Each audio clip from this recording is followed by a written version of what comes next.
Bonsoir à tous et bienvenue sur boursicoté.com pour cette nouvelle analyse technique matière première où nous avons donc la confirmation du mouvement haussier que je vous présentais hier, consécutif ici à une phase de hausse qui avait amené une cassure ici des 1259 $ l'once. Donc on avait cassé ici cette zone et on était ici en pleine phase d'accélération et donc d'attaque ici sur la bande de Bollinger supérieure. Alors les cours se sont stabilisés mais on est toujours dans cette dynamique vu le peu de consolidation par rapport à la dynamique haussière précédente. Donc l'or reste ici sur une belle dynamique. Attention toutefois aux indicateurs techniques. On a un signal de sortie ici de la zone de surachat sur le stochastique et sur le RSI. Le RSI ici qui sort de sa zone de surachat et qui commence à descendre, confirmé par le MACD. Donc une phase de consolidation est tout à fait possible et il faut faire attention. Alors nous avons une petite zone d'overlap possible ici sur ces zones de points hauts à 1269 $ l'once. En cas de cassure ici, eh bien on pourrait très bien venir rechercher la moyenne mobile 20 exponentielle pour impulser une nouvelle direction. Mais pour l'instant, on reste en tout cas dans une confirmation de poursuite du mouvement haussier sur le gold.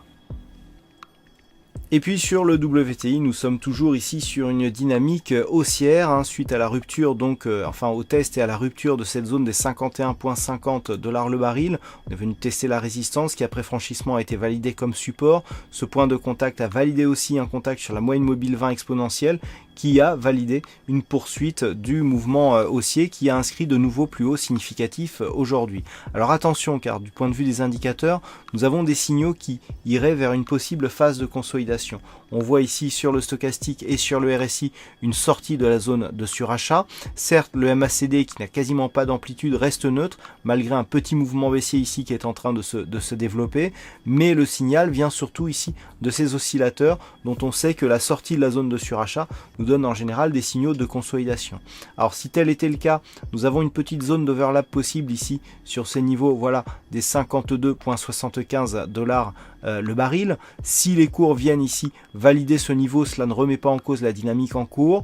On pourrait revenir jusque cette zone ici des 51,50 $ le baril, mais c'est en cas de rupture ici de ce niveau qu'il pourrait y avoir un signal de retournement. Donc pour l'instant, on est toujours ici dans une poursuite du mouvement haussier et je rappelle que par rapport justement à la réintégration des cours dans cet ancien range, eh bien on validera totalement la réintégration de ce range que sur un contact ici des 54,80 $ le baril. Voilà ce que nous pouvons dire donc sur cette analyse technique des principales matières premières. Passez une bonne soirée, de bons trades et on se retrouve dès demain pour d'autres analyses techniques toujours sur le site boursicoté.com.